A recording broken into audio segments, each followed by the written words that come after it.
character, different kind of person. We've got one of Brad's East Londoners here. So do you want to introduce him today? Who have we got? No, I'm looking forward to this one. This person we've got on is a proper advocate for this podcast that we're trying to do.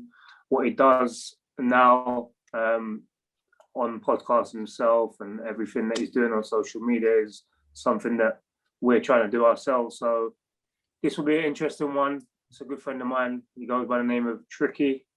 And yeah, hope you enjoy it. I'm looking forward to this. Love that. Let me just bring him in now. Got Tricky. Sugar, where's all my list of stuff? Because it's true, say he's in a hot seat. Here he is. Yo, my bro. What's that, Mike? Nah, what's going on? Say again? Can you see me good? Nah, true, say you got everything black and a black background.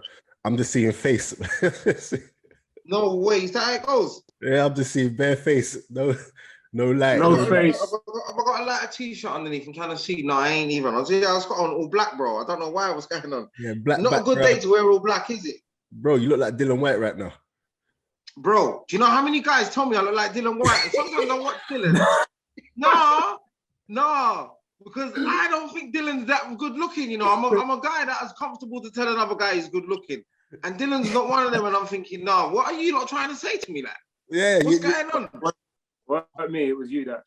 I've never in my life seen it. I've never seen it until this moment that you look like Dylan White. Bro, do you know how many? I promise you, I get Dylan White more than anyone else. That's too funny. How did I just change this shit, man? How did I just change it to me? Oh, because you probably got on speaker view. Go up to the top right where it says view. Yeah. And put gallery. Yeah. There you go. So look how you're teaching me how to work the computer, bro.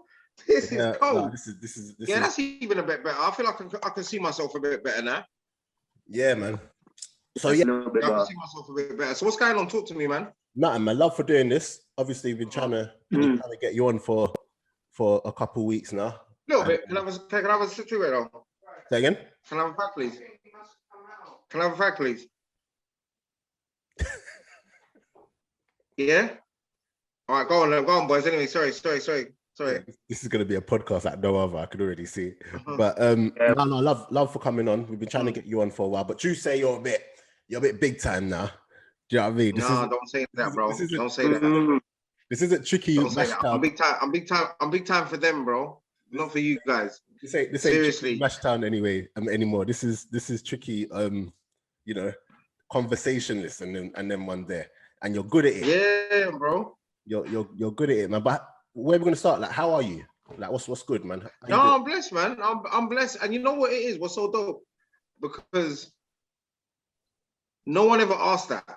Do you get what I'm saying? And I'm not saying I'm the man upstairs, but remember that, and he will know this and you will know this.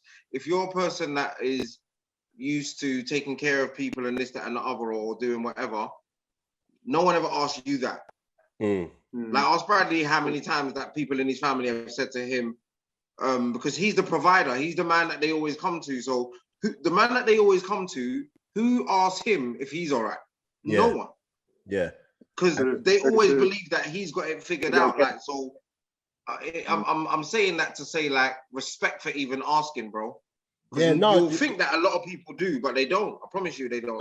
No, trust me, I know they don't. That's why, I go out my way to like ask that, because I know how it gets where people just live their life, and it's not even a thing of them being bad characters or whatever. Like, no, we're in a time where no one even thinks to even ask how you do. Everyone just assumes. And I always say, it's not even in a bad way. They don't even mean no harm. They're just used to it. Yeah. So when people get so comfortable and so used to something, it's just like, they just get so, it's just an everyday thing to just think, what has he got for me this day? And not like, like to say, like, how are you? Or are you cool? Or how's your mental state? Or, do you know what I mean? Exactly. So yeah, man. Because, they see you posting up on your internet, different conversations or whatnot, and they just kind of take that as, oh no, he's cool. He's posting, so he's cool. Yeah, I mean, like we're in that era now, innit? Where if you post, then that shows that no, I'm good. When really, truly, you could be going through it behind closed doors and no one even batters an eyelid. I'm different, bro. Like when I'm going through it, I stay away from the internet. It's the first thing I let go. Like even last year, 2020, I must have done 3 podcasts last year. Do you get what I'm saying? Because mentally, I just weren't there. Like I just weren't there, bro. I went through a breakup and everything, and everyone will tell you like a breakup's like a gunshot to the heart, bro. Do you get what I'm saying?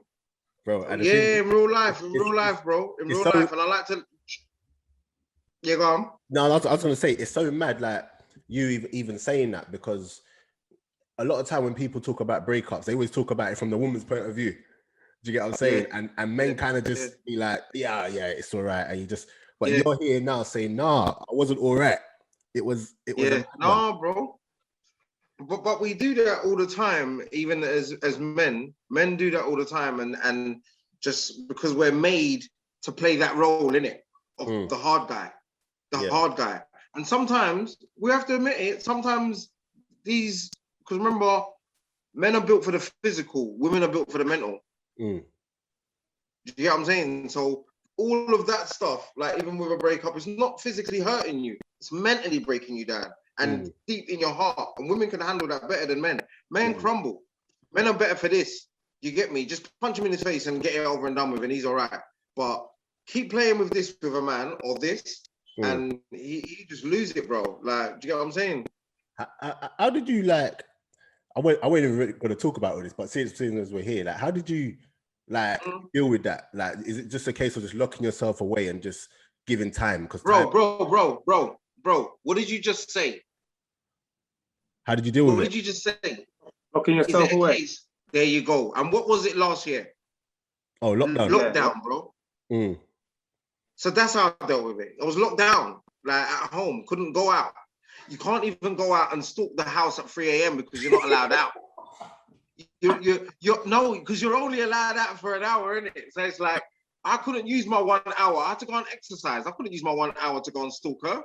I thought, I'm not even wasting my hour on you. You're lucky I've only got an hour. If they gave me 2, then probably.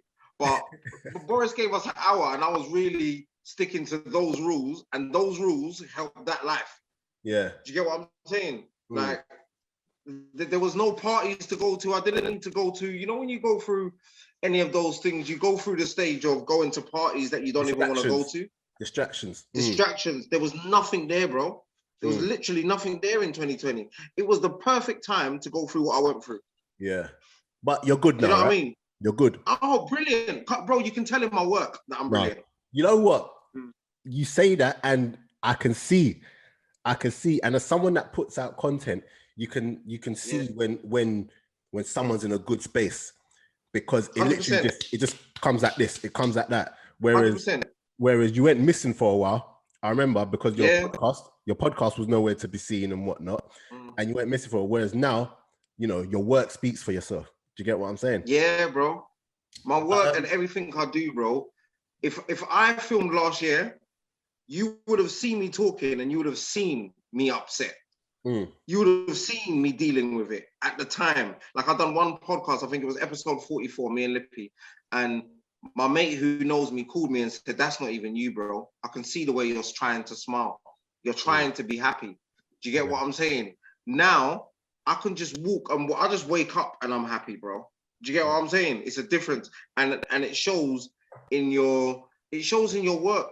Bradley will know, you will know, because you both do different sorts of work. But as a footballer, bro, you can kind of tell when a footballer's not happy, bro.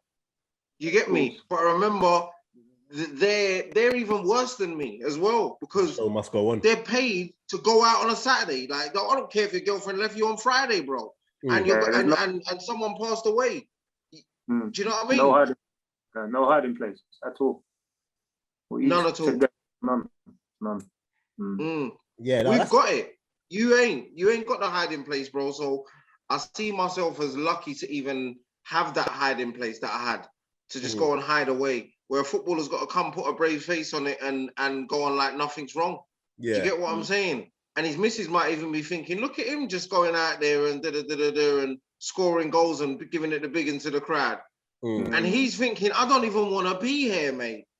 Do you get what I'm saying? So, do you know what? Yeah, man, trust me, I can't moan when I see a lot of other guys definitely go through that same thing.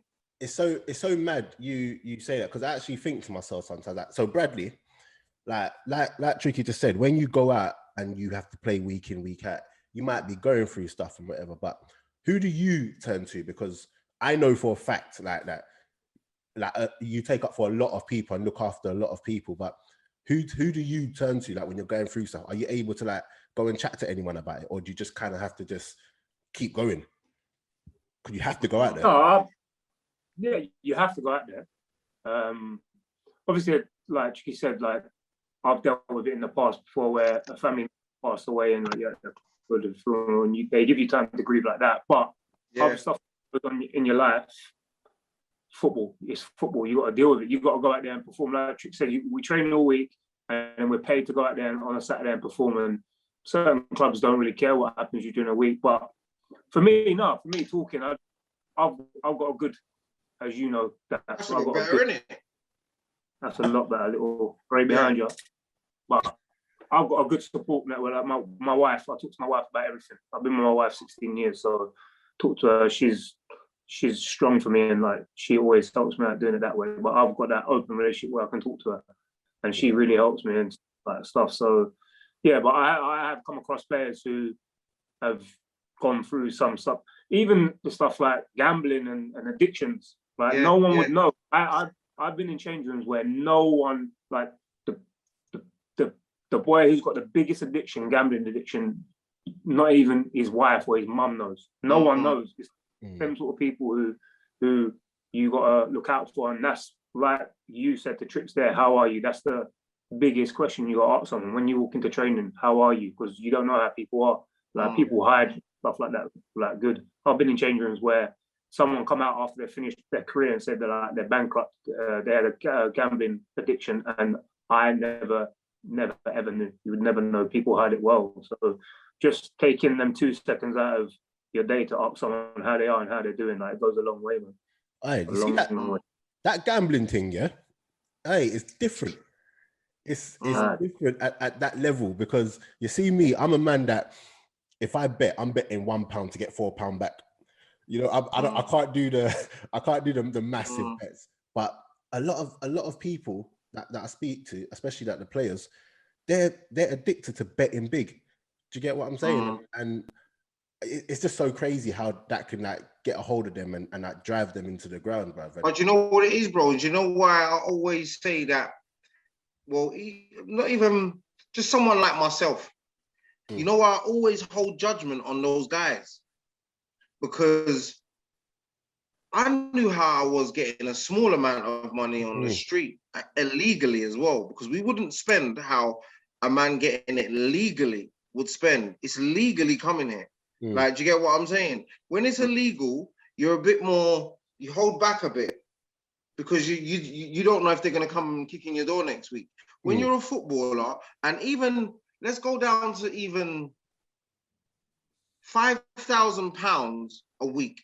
Footballers might say that's crap, but you see, in the real world, bro, 20k a month is a lot of money. So imagine a guy getting like 15k a week, 60k a month, and he might think, you know what, I ain't even got a problem, man. I can blow 20 because I'm getting 60k next month. Yeah, I could blow 20 this month. Like, do you know what I mean? So, and then you just start playing catch up. And I think for a lot of those guys, I think with the money they get, because it happens to hustlers as well. So I always talk about footballers. When I spoke to Leon McKenzie, I always see footballers and hustlers as the same. They'll do something, footballers a little earlier, from 9 years old, and be told at 34 years old, go and find something else to do, basically. Do you get what I'm saying? Basically, but you see, when they're in that game, them spending that money and doing that gambling, it must be so bored at the top, bro. I've heard it's very lonely at the top. At the top, it's very lonely. I've sorted out my bird, sorted out my bird's mum, sorted out my own mum, sorted out my own dad, sorted out my sisters. Everyone's happy, but who? Do you get what I'm saying? And you're the guy with it. So all their addictions for the cars and, bro, can I get a car? Can we help me get this? Can you help me get that? You've already got it as a footballer. So your little getaway is what no one else can get involved in. Yeah. You get what I'm saying? And it is the gambling.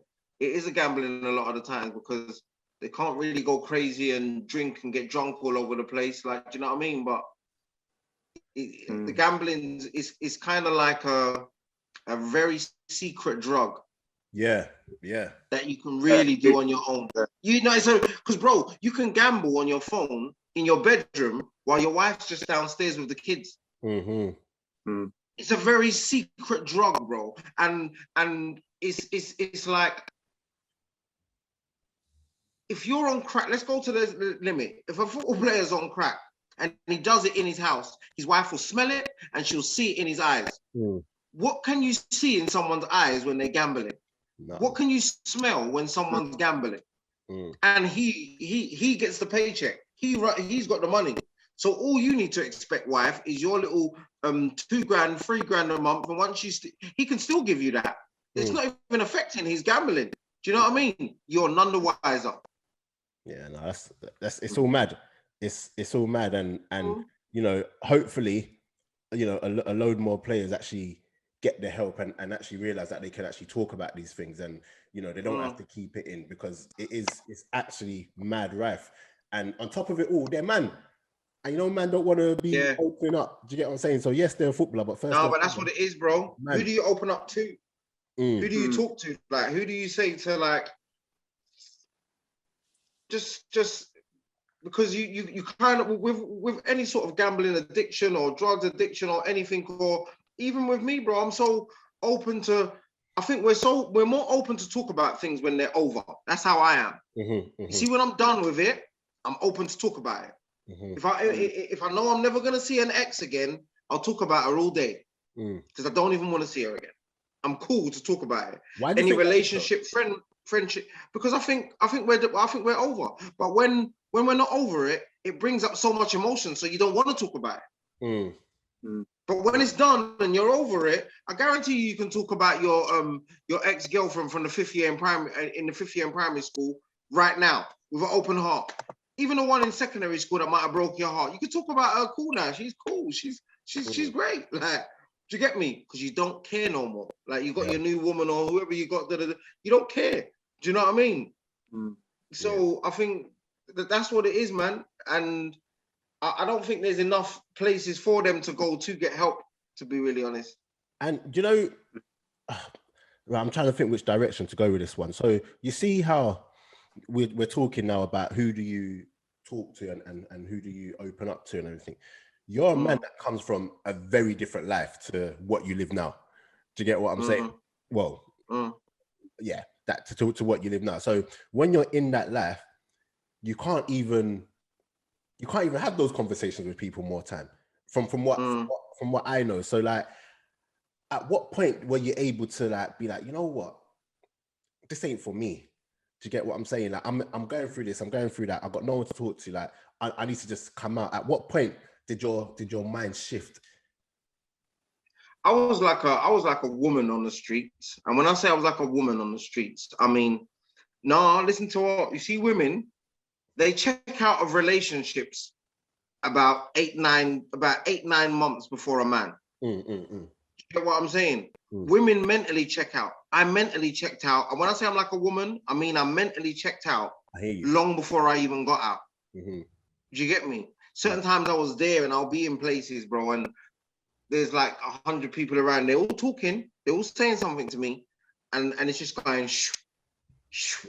And someone might come up to me and tap me and say, Trick, you cool, yeah? One of my guys who knows me well. And I say, bro, like I just want to go home. Do you get what I'm saying? And when that happened was when it starts as fun, bro. And there was a time I could tell you it was great. It was fun. We're pulling up outside this place and that place, bikes, cars, jewelry, girls, this, that, and the other. But obviously, when a lot of the plan changes and a lot of people die and a lot of people go to prison and a lot of your friends ain't here, it's like, whoa, someone's moved the goalposts on this. Do you get what I'm saying? Pardon the pun, Brad. Like it's like someone's moved the goalpost here. Like, do you get what I'm saying? It's like I don't want to play no more. Yeah, like, and yeah. And I heard you talking as well. I forgot where it was that you were speaking about it, but you know, you were saying when you look at, you know, success stories of people who've lived that life, where are they? Yeah. Where are the success stories? Do you get what I'm saying? So, like, was that around about the same time as well? You're like, listen, this ain't even for me. Like, this doesn't ever end well. Do you know what it is? I watch a lot of documentaries. A lot of documentaries. When I say I've watched probably over 100 documentaries, and these are real life stories, bro. So these people are real. No one can't tell me it's a movie or anything. Pablo Escobar was a real person with the most money ever in the world for a drug dealer. Yeah. Let's not investigate and say, no, this person had more than him. He was one of our most well-known and biggest drug dealers ever. Where was he born, bro? I'm gonna ask you this. Where was he born? Oh no. In Colombia. Oh, I thought you meant the actual place in Colombia. Yeah, in Medellin, yeah? Yeah. Where did he die, bro? Where he grew up, Medellin, no? Yeah, in the same place. Where do most of us live, and where are most of us born and die? In the same place. In the same place we're born. As I said to someone the other day, we're very close to Liverpool Street. If I go into Hackney, I'm very close to Liverpool Street. But none of us have died in Liverpool Street. No one. They all die in Hackney. Do you get what I'm saying? People in Brixton, they all die in Brixton. Tottenham, they all die anywhere, bro. Drug dealers all, and I'm saying that to say Pablo Escobar wasn't from Hackney and he wasn't from Brixton. He was from Colombia and he died in Colombia, the same place he was born. He was the richest man, but he couldn't even leave his own country. As the richest man, it doesn't end well for anyone. No matter how much money you got, it doesn't end well for you, bro. Do you get what I'm saying? And with that as well, and then when you look at his documentaries, like towards the end of it, he only had one person with him. Yeah. My guy. The driver. He only had one person with him, that was the driver. After all of that, bro, I'm glad you even said that, because that's how it ends, bro. It starts with, and I said it the other day on a podcast, it starts with like 50 guys, and it could end with just you, bro. Do you get what I'm saying? And not everyone is bad when they leave. Some people just had enough, and you all have enough at the separate times. Do you get what I'm saying? And he was put into a position where I have to stay here now because it's all I know. Do you get what I'm saying? Yeah. Come on, bro. You're the richest man ever. You're supposed to say, hey, no, I'm not going for that. But it doesn't, bro. I don't think you can show me 3 Instagrams now with any drug dealers on there that have been doing it for 20 years. You can show me the guy who got out. I can show you millions of those, because a lot of guys will go on like they was that guy. And I'm saying you wasn't that guy, bro. You left. You got out very smartly. So don't be ashamed of getting out. Because a lot of guys are ashamed to say, I left and I got out. They're ashamed of it. No, man stayed. No, you didn't. You left. And it's brilliant that you left. Say it with your chest that you left. Do you get what I'm saying? Because it's the same thing that I like to even say to these kids. Like, some of these guys, they make it hard for me, bro, because I'm talking to these youths and you're telling them a different story and you're going on like this could last or there's anything else for them apart from they're from prison. Same as me. I left. Do you get what I'm saying? Yeah, but that's why it's important for people like yourselves to actually spread that, you know, that positive message that, do you know what? It's okay to want to do something else. It's okay to not want to grow up and do badness. It's okay to just want to be yourself. Because if there is one thing I do remember about you from that time ago when I saw you, it was the perception that I had in my head of who you were going to be. Because I remember saying to Rick, I was like, Rick, I'm here because of you, innit? But if any trouble comes, I'm not really trying to do that. Do you get what I'm saying? And I remember you come into the house and then you were just I was like, this can't be the guy with this what you call it, reputation and whatever. Like, you're always yourself. Do you get what I'm saying? And so how important is it for you to get that message across to people that you don't have to do this, you don't have to be that way, be yourself and do what you want to do? I'm actually glad you said that from someone that has seen me in the flesh, and knowing that, like, you can probably see certain things and be like, he's exactly the same as when I saw him. You get me? Like, even Rick, he can tell you, like, he's exactly the same like this all the time. I'm the fun uncle, I'm the cool guy, like da. So, but for time, being on the streets, I couldn't show that to people because it's a different sort of animals out there. And I thought, if I show you this, you're gonna try and play a different sort of game with me. And we're in that field, isn't it? Someone's gonna try and either take something from me or take the mick in a certain way and da. And we've got to put on a persona. Yeah. When you're on them streets. So I kind of even, I've always been this person, bro. It was the other person that I really wasn't. Do you get what I'm saying? But I had to be that other person because of the world that I was in. But now I'm not in that way. Now I'm not in that world. I don't need to be that other person. He's always gonna be there because it's always me, and it's what I built up. You don't build someone up for, as I say again, for Brad, like, you don't play football for 30 years and then stop being able to play football for 30, like in the 31st year. Do you get what I'm saying? It's always gonna be in you. He starts learning. Do you know what I mean? About 5 years ago, to be fair. No, I used to go back to yesterday. Go on, Brad. Man, yesterday I was on a Zoom call with Premier League kids who've just been released from their clubs. It's something that I do. I talk to these kids because I was in their position when I was 15. And one of the kids, they asked me, what was, when you were 15, 16, what was your biggest sacrifice that you made? And like, probably about 3 kids have asked me that in my, like, when I've been speaking, 3 kids. And one thing that I did say to them, which probably shocked many and probably does to this day, is that I had changed my friends, my circle of friends, because when I was 15, 16, and I fell out of love with football, everyone knows, and I went on the wrong path, I was hanging around my estate and stuff. When I got stabbed, I thought these people were my real friends, like my boys. That's where I found love. When I got stabbed and you hear people speak about it, like Mervyn Herbert, when he speaks about when he got shot and I'm visiting the hospital, it was the same for me. When I got stabbed, I thought my friends will come and see me at the hospital or come and see me at home. No one. And that's what made me realize that when the shit hits a fan, you realize who your real friends are. And I said that was my biggest sacrifice. Not saying that I totally distanced myself from them, but I sort of got my head around it and said, listen, these are holding me back. I had a talent, I'm holding me back. I've got to change the people around me. I've got to have people around me are positive and push me towards something. So, and for me, growing up on the estate that I did and being 15, 16, I never had no elders to tell me, Bradley, don't come here, go and do this, concentrate on your football, go and do that. Did you have the same growing up and you feel like because of that, that's why the way you are now? Great question. Did I have elders in that guided me? Yeah. Yeah. I did, man. I did. And I was always very smart with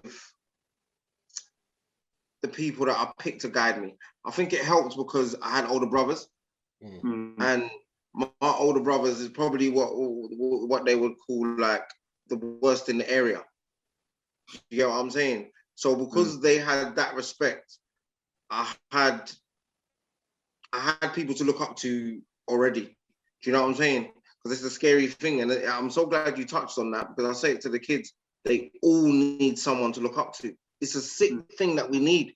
Why do you think when our dads are missing, we look for that other male? Whether it be our brother, our cousin, our uncle, we need that other male. We need him in our life. Like, do you get what I'm saying? I was always lucky enough because of my brothers and because of the people I was around. I had a lot of older guys around me to guide me in certain ways. You get some that guide you in the wrong ways, and you get some that guide you in the right ways, and you just got to make the right choices. Do you get what I'm saying? Yeah. do you now, yeah, because of who you are, do you understand? Because to you, you're probably just the same old Tricky. You're just Tricky. Yeah, that's you. That's who you are. But now, do you understand, because of the popularity of your podcast and because of the popularity of Truth Be Told, and they're seeing you here, they're seeing you there, and you've got this big platform, do you understand the importance of your platform in regards to you now being a role model, you now being like the voice, you now I do, and I don't want. I always told him I don't want to be a role model, mate. Because if you make me a role model, then you see me coming at the club at 4 a.m. with like 3 birds, you're gonna judge me. I just want to be normal. No, I want to be normal, and I want to put it on because I like to. It's like, even when I'm talking about heartbreak, I like to tell you about my life before any of you want to find out. Ask me, I'll tell you everything. Do you get what I'm saying? Because I just like to put it out there, and I just want to, because this is what I'm breeding. I want everyone to be normal, bro. I want to be normal. Do you get what I'm saying? I just want to be normal. I don't want to, but every, I won't say every week now, but every day, it gets more and more clear, and the mission gets more and more bigger. And I've noticed, it's more and more bigger every day. I've noticed because there's been a couple times where, even just last week, you put out a post and you've got backlash from it. You've then put out another post, you get backlash from it. Do you get what I'm saying? Like, it's because of the times we live in, it's so, excuse the pun, it's so tricky trying to, trying to navigate our way around. And do you feel like it's going to, at some point, almost suppress you because you can't even be free? Never. You know why, bro? Never. And this is why I'm going to be the people's champ, because I would leave and go and chill out and watch Coronation Street if that's what they think they want to do to me. I just won't say no. I'll just go and chill. Do you get what I'm saying? They can't suppress me because I'm built on saying what I feel. I'm built on that. Do you get what I'm saying? I'm built on being free, being open. This is what I'm trying to make people do. So if you do that and you're gonna come and suppress me or make me feel, and even when they like, even to what you're speaking about, I put up a white woman. That white woman, that's Sarah Lady. God bless. She died by the police officer. God bless her. Do you get what I'm saying? Bradley knows. I've grown up in a multicultural area, bro. So I love my black people. I do. Don't tell me I don't have a black mother, and I have black sisters, and I have a black auntie. So I hate when people... And your mom's really like, and we see your dad. Yeah, she's black. Really black. Like, do you get what I'm saying? She's really black. So don't bring that to me. But how can I not have a heart for a white woman who's passed away? How can I not have a heart for... I have a heart for a black woman just like I have a heart for a white woman. But they moaned and said, there's black issues going on, Tricky. How could you post this white woman at a time like this? So 3 weeks, I don't even mind about it. I hear it all the time. I've been called an Uncle Tom. I don't even mind it, bro. I love it. No, 100%. Because I wouldn't give up my white woman for the world. Like, so, no, bro. Even if, this is why someone, better, yeah? Much better. So as I was saying now, they've come to me and said, yeah, why have you put up a white woman? There's black issues going on. Yeah. And then I put up the thing about that young boy who went missing. God bless. He passed away. Do you get what I'm saying? They had something to say about that because I said, if he's in country, and they was like, why are we always suggesting that black boys are selling drugs? But the thing is, when you said that, I didn't look at it like that. I looked at it like you saying, look, we need him back. If he is there, if anyone knows anything, then that's how I read it. But the thing is, with this new generation, people are just mad sensitive and they always need something to jump on. And the thing is, that's a real conversation that needs to be had. It's a real conversation that needs to be had. But so I was thinking, I hope they don't make this boy, close his Instagram, No, bro. If I ever close my Instagram, it's because of my personal life. Personal. You see, Instagrammers and people out there, they could never make me close my Instagram, bro. I'll just leave them right where they're standing. Do you get what I'm saying? Because one thing I'm not going to do is go back. If you notice, you see when I talk or when I put out a caption or I have a conversation, I don't say it so you can come back at me. I say it because That's what it is, and I'm standing on that as a man. I don't say, if you notice, going through my comments, and I don't have really back and forth, because what I said in the caption is what it is, and it's what I mean. I don't do it's not open. It's the same thing you say, bro. You might say something, and it's not open for debate. Do you get what I'm saying? I'm saying what I'm saying. I'm supporting who I'm supporting. I'm loving who I'm loving. Like it doesn't faze me, bro. It doesn't faze me. It doesn't faze me one bit, to be honest. Okay, cool. Love that. But Brad, you wanted to take it to a different direction. Fire away. Well, no, what I was saying to that's why we're off there. About for us, obviously, we know who you are. If people are watching this podcast, kids and all that, who don't know who you are, like, let's go back a little bit where you grew up and how you got to I know. So let's talk about yourself a little bit. Well, I grew up in Jack Dunning Estate. You would say in Hackney. Everyone, when I say Jack Dunning Estate, they're always like, where? Where? Like, so, but Jack Dunning is like in Lower Clapton. It's like 2 minutes from Pembrey. So I lived in Jack Dunning. Obviously, Bradley's cousins and that, and him and his family and his nan grew up in Pembrey. And my aunt lived on that same estate. So that was, those were the two areas I was in between, growing up between like 6 years old and like 13, I would say. And then moved down to Square, which is another part of Lower Clapton. And I think that was like about 13, 14, started getting into trouble, wrong crowds and this, that, and the other. Yeah, I think it was around them times. Yeah. Do you look back at that? Because I get the sense that when you talk about it, it's not that you don't like to talk about it, but it's just like, that's the old. No, you're right. Stop there, bro. You're perfectly right. You couldn't go anywhere and sit and see me telling my story. Nowhere. I don't do it.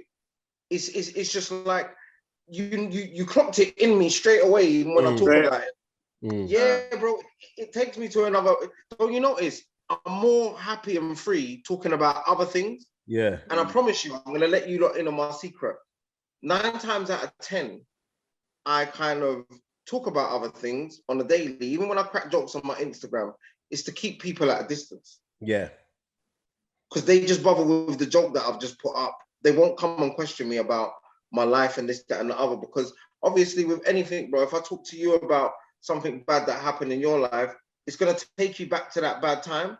So if I was to go everywhere and just say, oh yeah, well, here's my story. These are who I rode with. And this is why a lot of our guys, and I'm going to promise you, we're going to go back to it, but this is why a lot of us are traumatized. They don't understand because you're going everywhere and normalizing a story that's not normal. And you're trying to pretend that you're cool with it. And you're reliving it. You're reliving it without even knowing, you nutcase. And you're doing your mental in. But you're talking about it all the time and you're going on like it's normal. Okay then, bro. Because I know what it does to me, bro, when I have these conversations all the time. I could have them, don't get me wrong. It just, you can see my energy shifts when I talk about it. Yeah. Do you get what I'm saying? I'm not humble. I'm not really jokey. But do you know what? That's real. That's real life. Like at the end of the day, like you shouldn't. It's not normal to be able to speak about madness, things that you might not be proud of, things that take you to a bad place, and be okay with it. That's not normal. Do you get what I'm saying? And too many times now, like it's been normalized now to go over and over and spit that out, and the people that the young ones look up to, they normalize it, but it's not normal because if you take those people away from the music and the industry and whatnot, they're left by themselves, like we were saying earlier on, and they're a mess. Do you get what I'm saying? And this is why I've never done it. The amount of people that have said, "Yeah, I want you to come down and talk about your story and this, that, and the other," and I thought, I always say, I know that in the long run, my story will help some, and I think there needs to be a bit more to it. Do you get what I'm saying? So to whereas there's as much positive, and it's coming there, there's as much positive as there was negative. A lot of guys are sitting down and having a full conversation about a full, big time negative story. Whether it's the craze, whether it's this man, whether it's that man on a podcast, whether it's that top gangster, all the gangster stories are the same, bro. And so if you've seen one, you've seen them all. I promise you, you have. You've just seen a little, he got stabbed a few more times. He lost one leg. He sold a few more drugs than that guy. He made a bit more money than that guy. But the stories, the basis of the stories, they're all the frigging same. Mine's is the same as theirs. Black or white man. It's just exactly the same, bro. And I'm with you there. Like from a very early age, like I went a different route from like 18, 19. I went a different route. And because I was just tired. Like some of the stuff that I saw when I was younger, some of the stuff that I experienced, because I grew up in Peckham.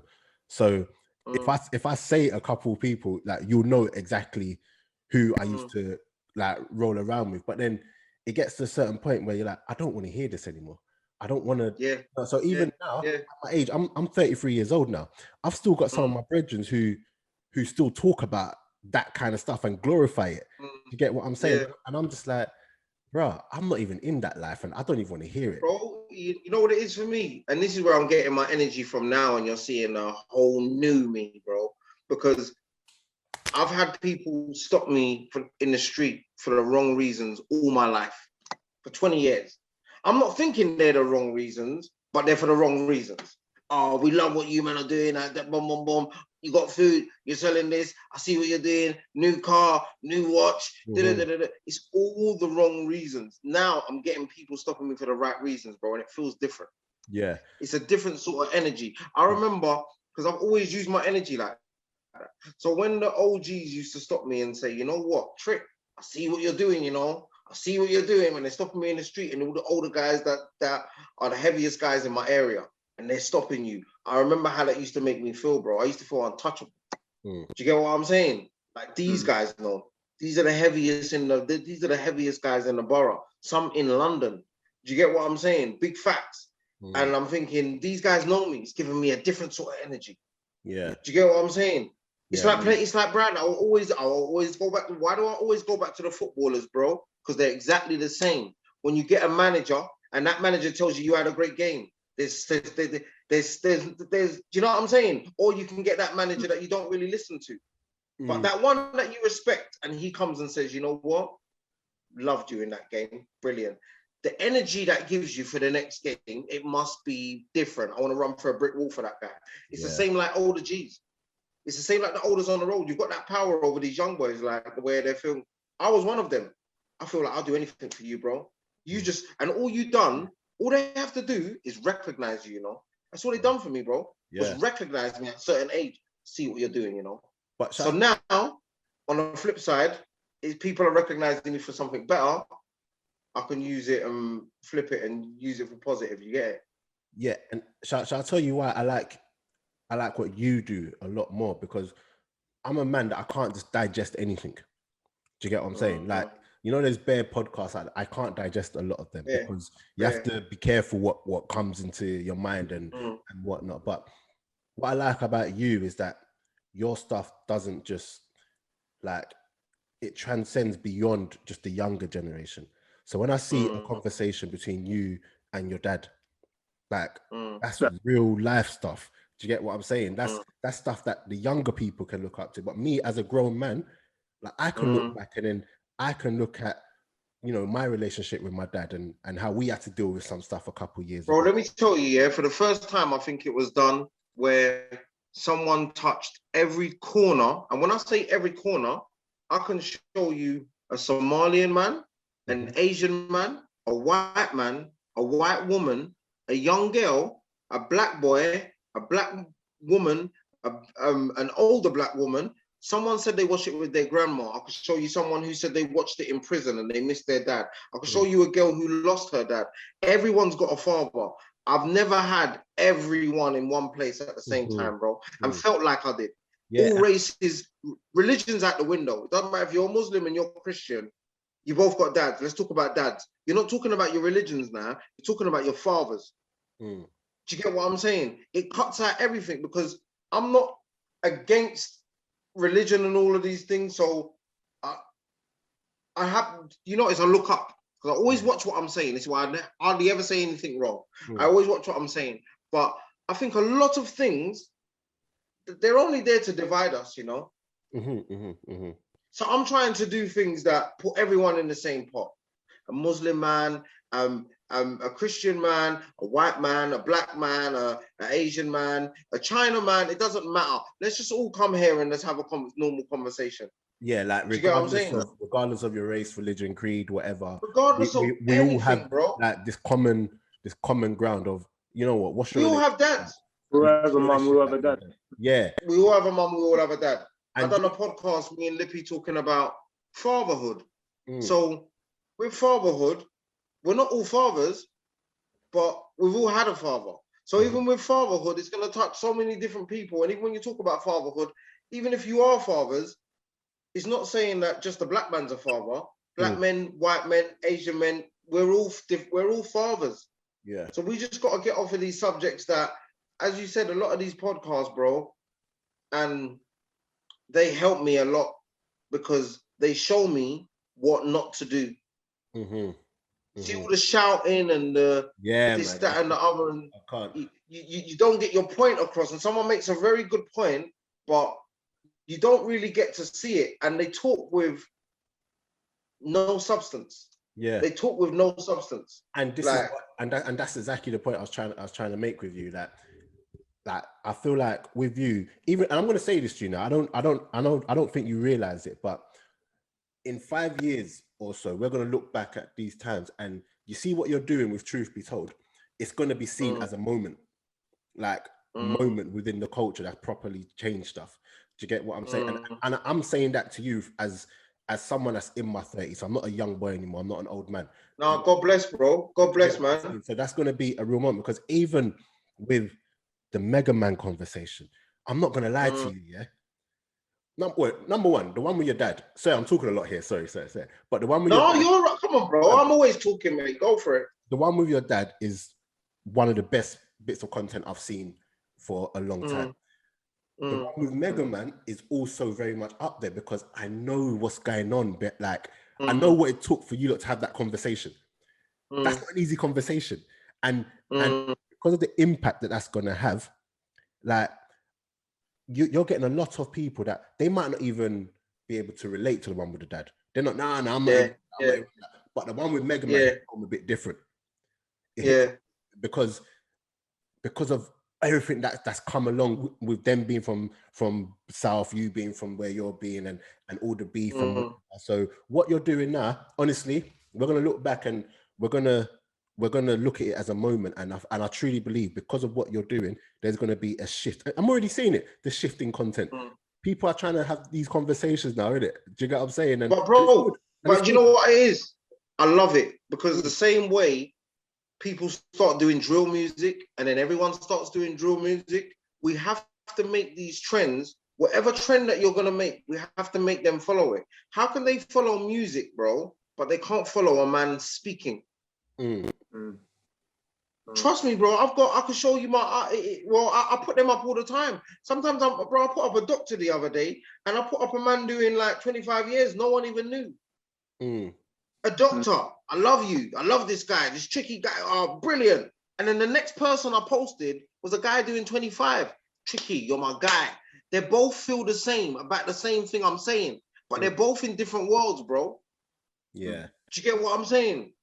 And the only way we help is by bringing all these worlds together and everyone sharing their little bits of advice and sharing their little bits of this and and just being open.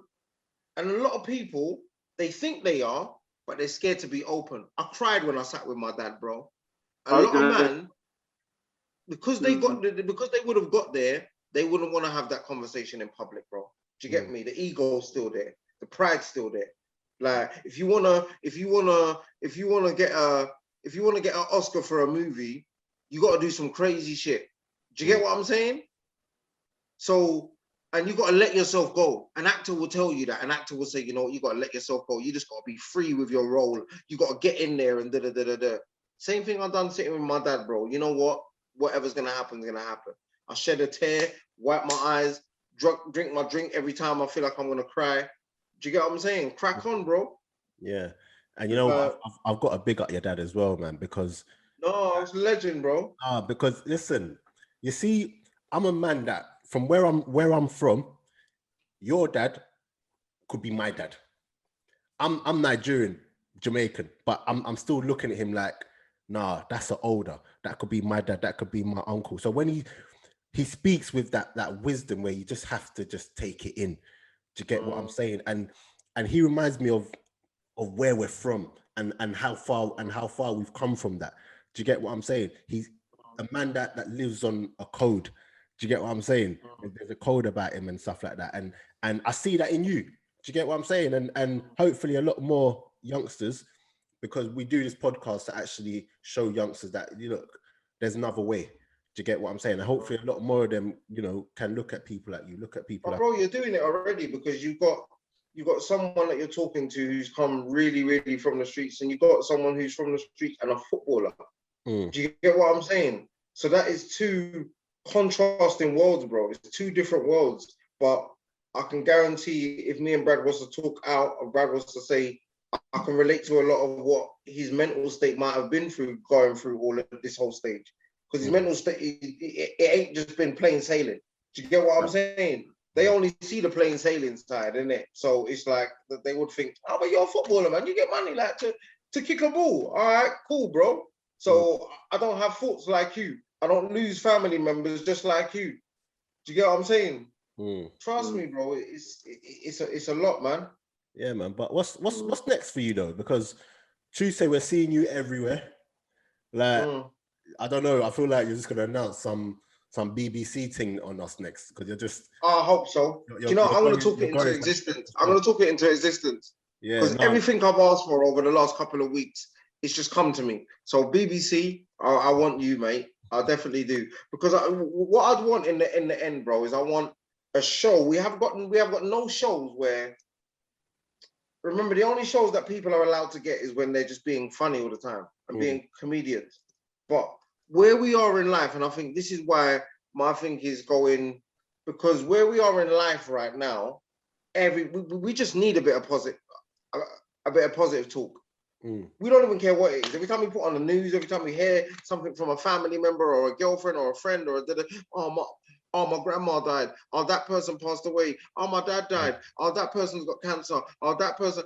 Bro, we've clocked now. We've clocked about life.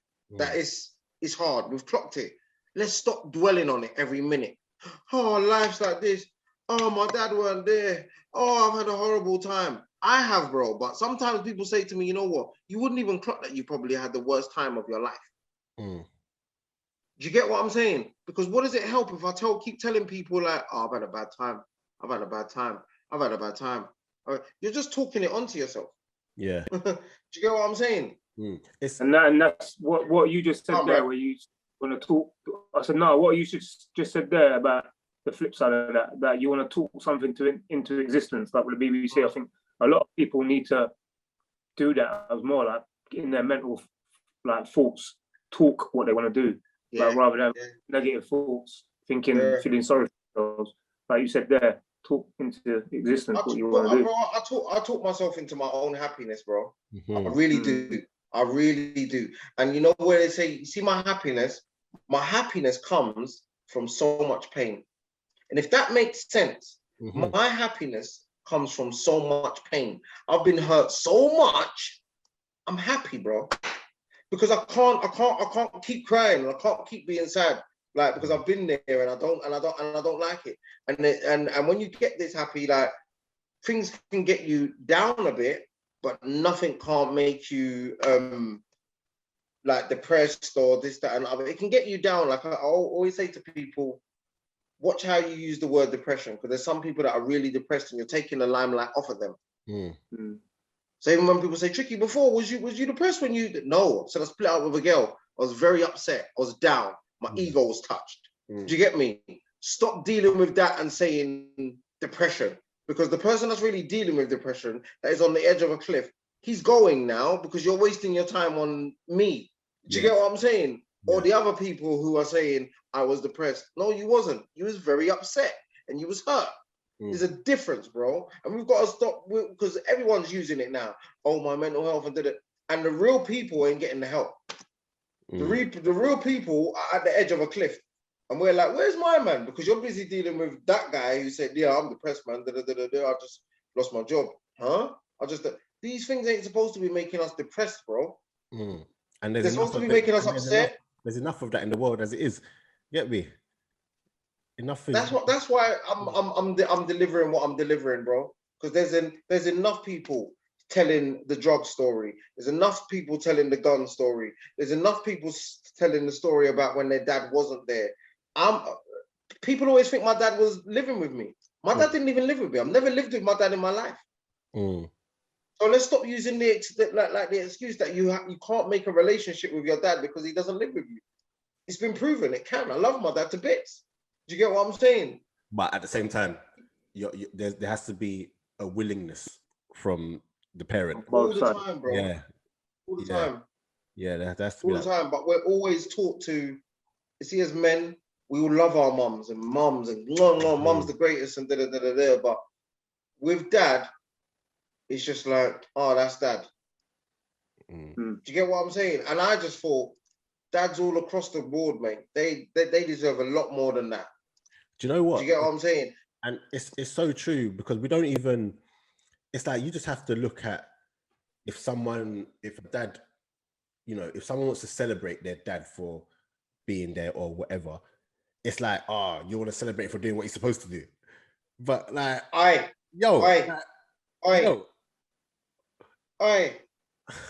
do they do that, bro? Bro, this is what I'm saying. But I hear you. But if it's the mum now, it's like, oh yeah, go mum and blah blah blah. Yeah, that's a very good point. You know, when we look at Mother's Day is, you know, when Mother's Day is coming. Father's Day, bro. Always say that, bro. Father's Day, no one ever knows when it is. That, bro. Let me tell you, when it's Mother's Day, you'll hear it like I heard it around Christmas. No, you hear about Christmas. Father's Day is on the 16th of June. You'll hear you'll hear it on the 15th. Yeah, before. Quick advert, and it won't be Mother's Day. Mother's Day will be on an advert when like Arsenal v Tottenham's playing. Adverts on. Oh, Mother's Day. Father's Day is on like a Coronation Street advert. You know what I'm saying? They're like, yeah, Father's Day tomorrow, and it's like, oh yeah, bro, it is. Fathers don't even remember. Fathers don't even remember when Father's Day is because they make such a small deal of it. Yeah. We even forget. Do you get it? Hey, funny enough, before we wrap this up, what do you think about this current climate we're in, where it's almost like men are the enemy right now? Do you get what I'm saying? I don't know if you've noticed. Do you want to answer that, Brad? No, go on, I'll leave that to you, Chick. Go on, carry on what you said. I was going to say, because obviously right now, it just seems like men can't be men anymore. We can't have a voice. We can't express ourselves. And, you know, there's a lot of scrutiny over anything that we do right now. And it's a sensitive time where it's what's happening is that a lot of men, they can't speak now. So even if they want to speak, they can't, because now it's just like, nah. You know, anything I say is scrutinized. It's like we don't really seem to care about men's mental health anymore.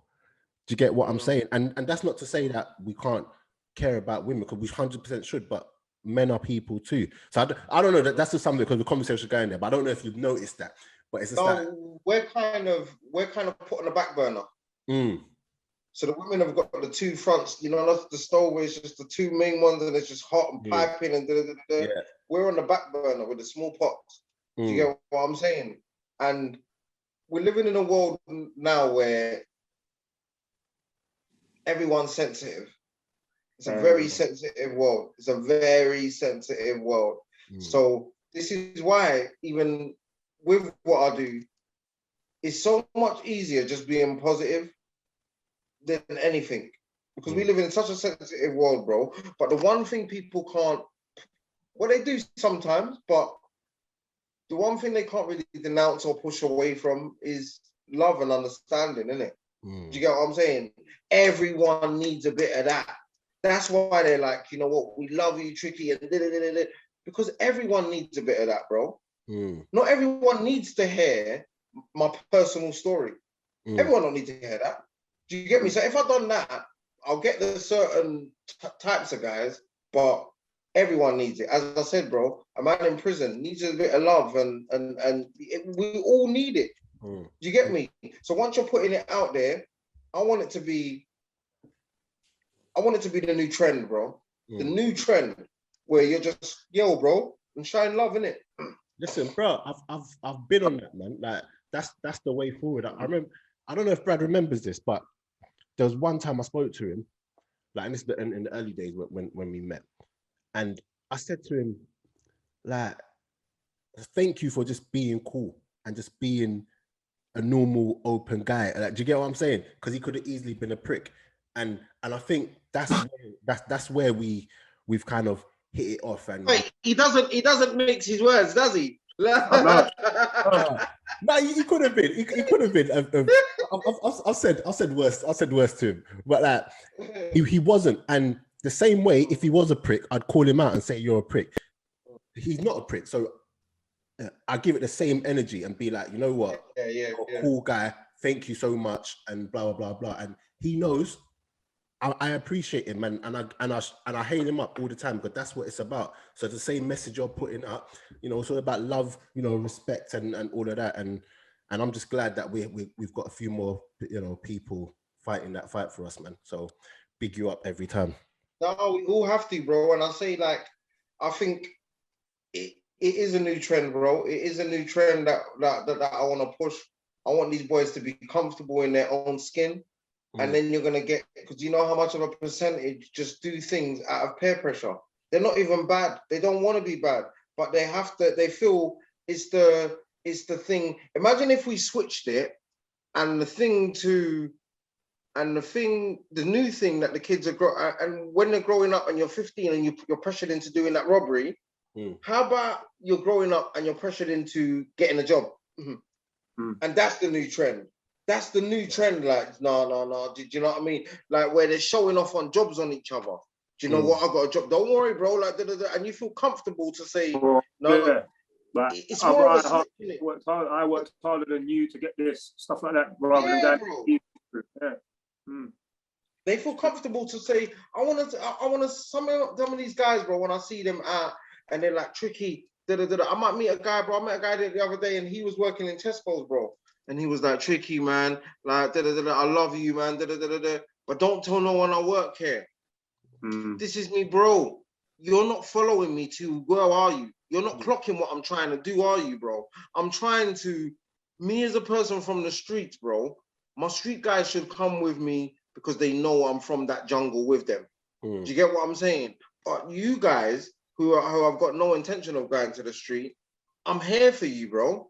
I want you to be a part of us because you've never felt a part of us before. Remember, they always ask you that question, are you from the roads? And once you answer no, they'll try and push you away. Do you get me? We need to be saying, we need to have these kids saying no, and we're bringing them in. And so we need them confident to say no. Nope, I'm not on the roads and I'm never going there. Never. That's exactly what I've said that to you before, Daps, didn't I? When I was 15, 14, I didn't have the confidence to say no.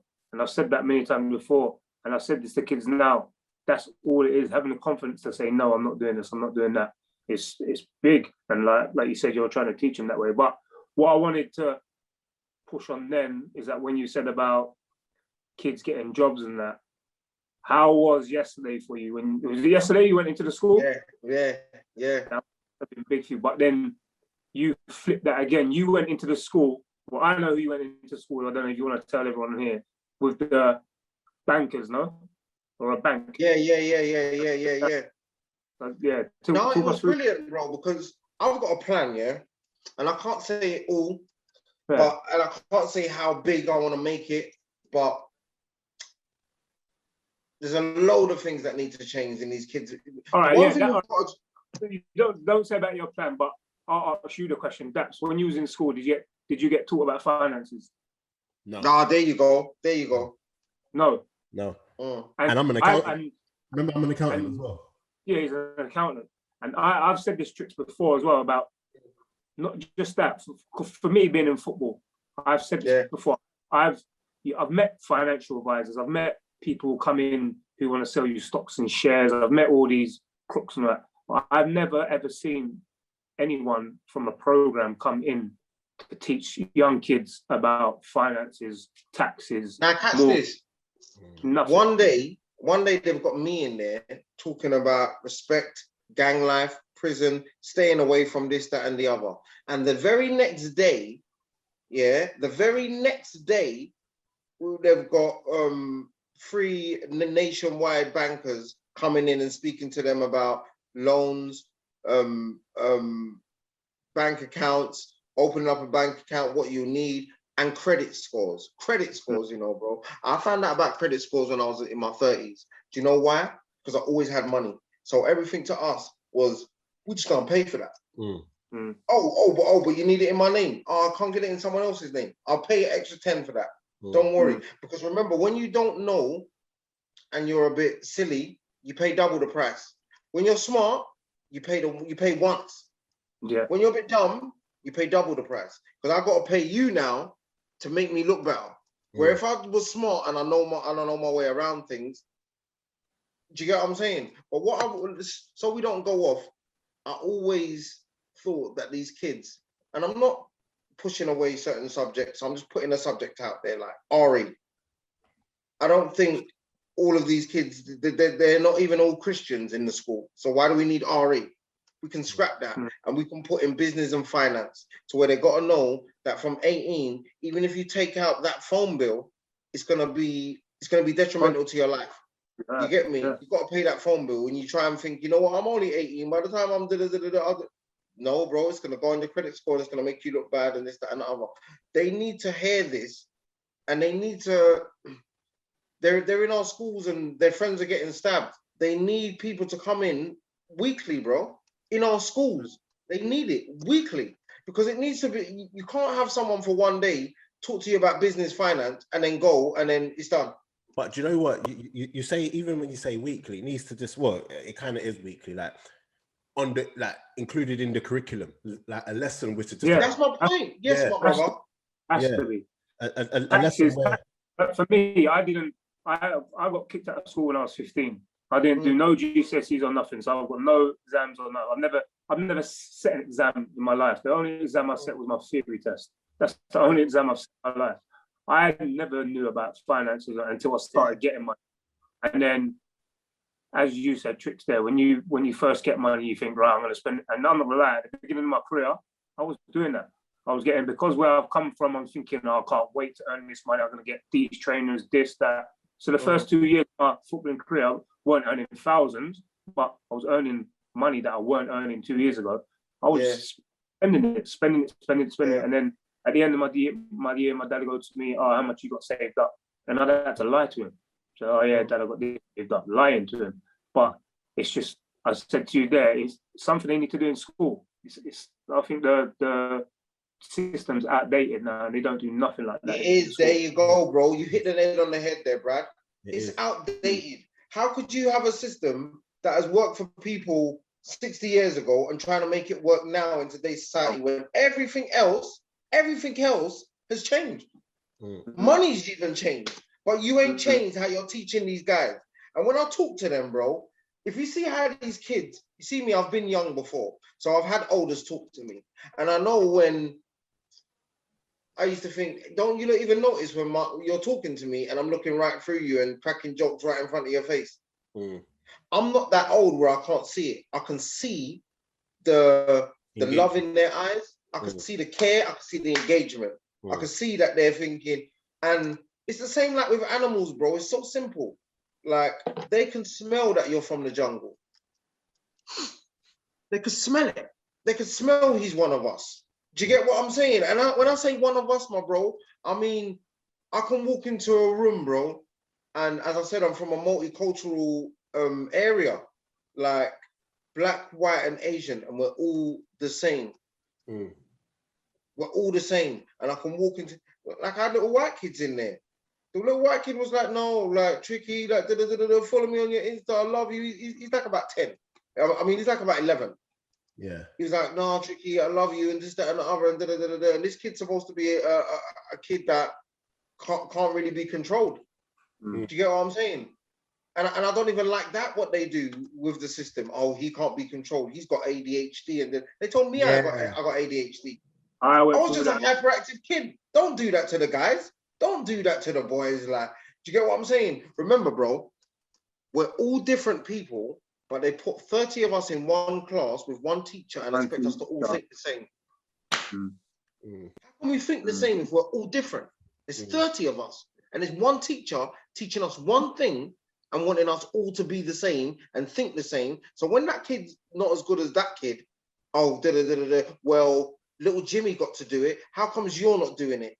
Do you know what? And then the thing with that, not the same, is it? The thing with that is that they'll do that. Little Jimmy can't do it. Can't do that. And then they'll look at the clock and say, "Oh yeah, our lesson's over. Get out now." Yeah, and that's it. And on that as well. On that as well. When I was in school, like you said, 30 kids in one class.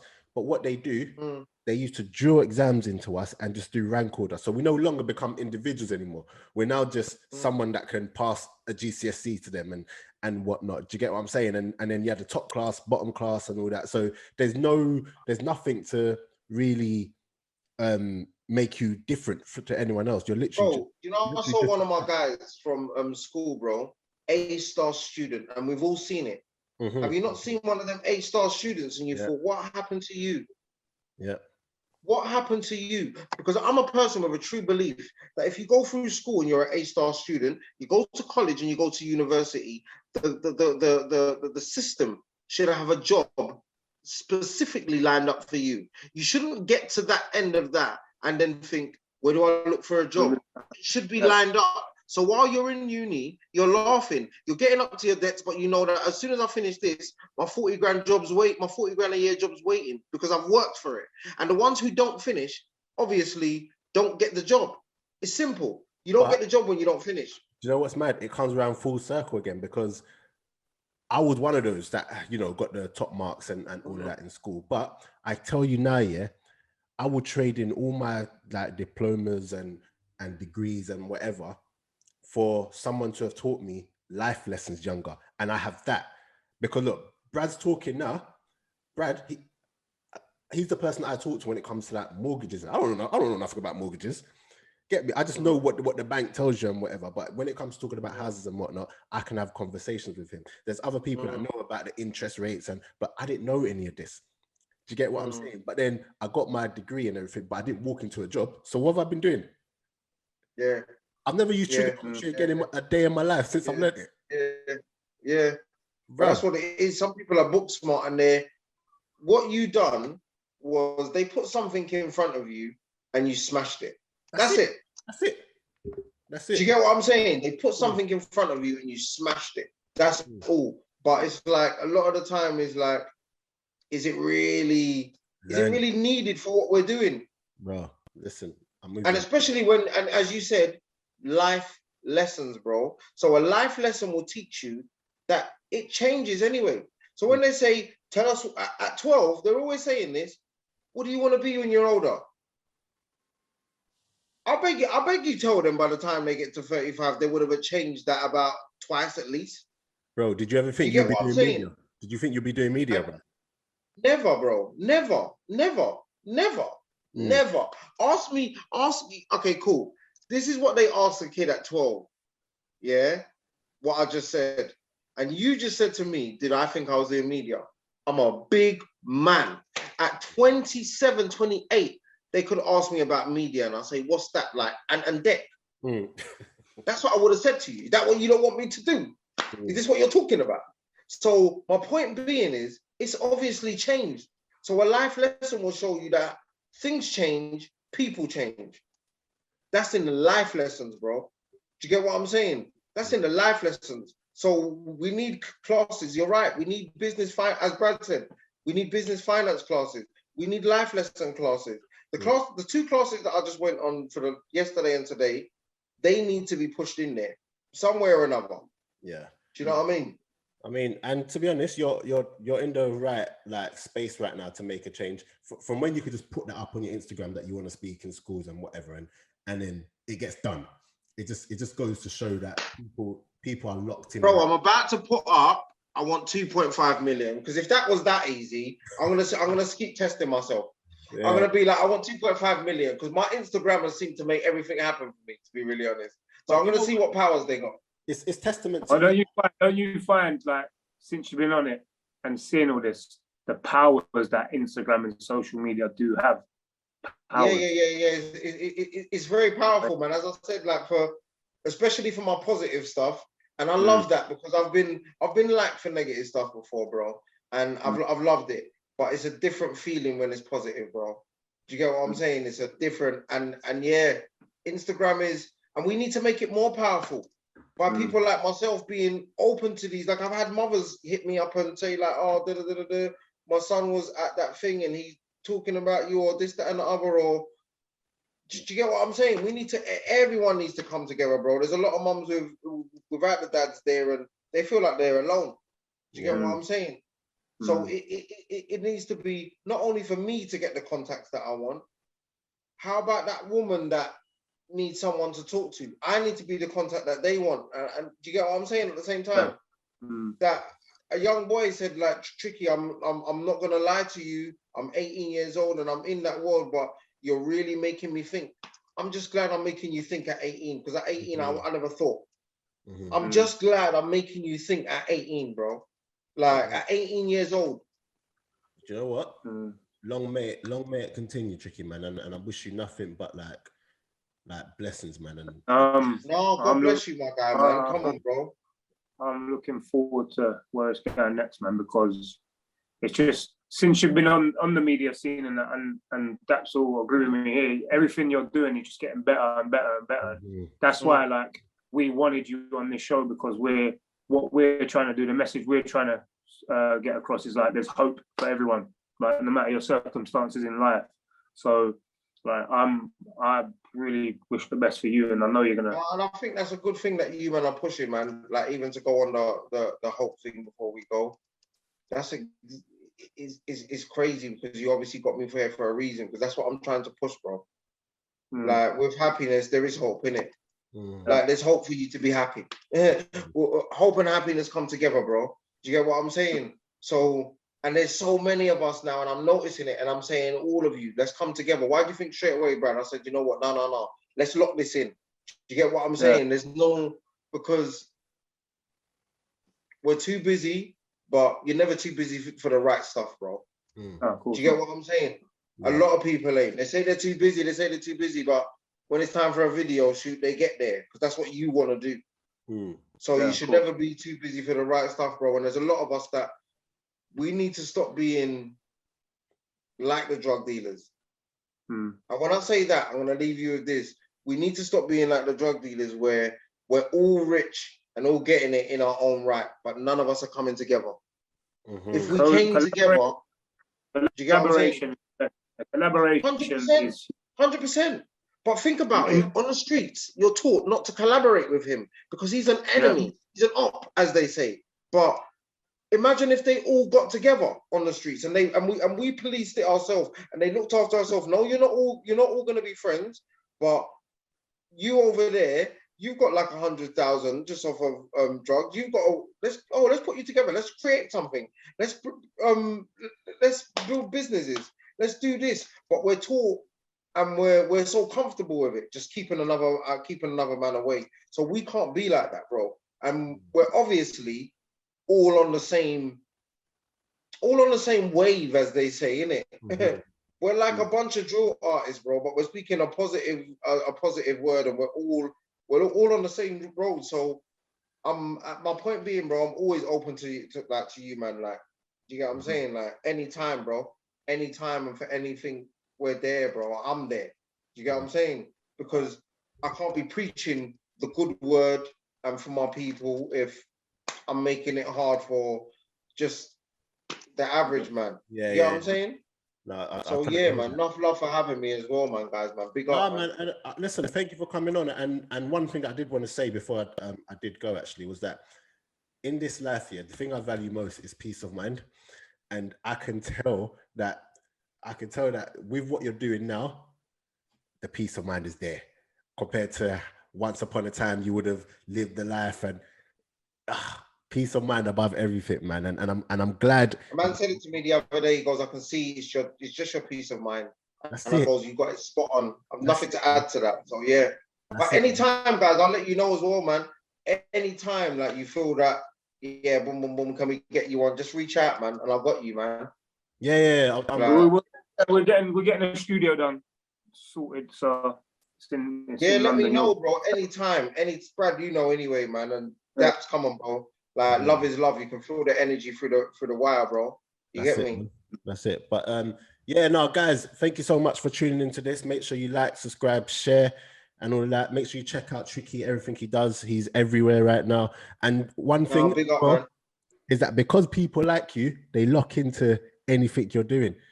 I've had people tell me that they don't even watch Filthy Fellas, but if they see you, if they see you on the One Post show, if they see you on with Specs and whatever, they'll mess with it, man. I told you, bro. There's not before I go, I'll leave you with that. What my pop said, bro. There's nothing greater than love, bro. That's it. Nothing, bro. Do you get me? We're always trying to rule by making a man fear us or da. And love's beating that, hands down. Yeah. Do you get what I'm saying? Trust me. So we're gonna push for that. But anytime, boys, man, you got me, man. Don't say a word. Love that, man. But yeah, guys, thanks for watching this. We're out.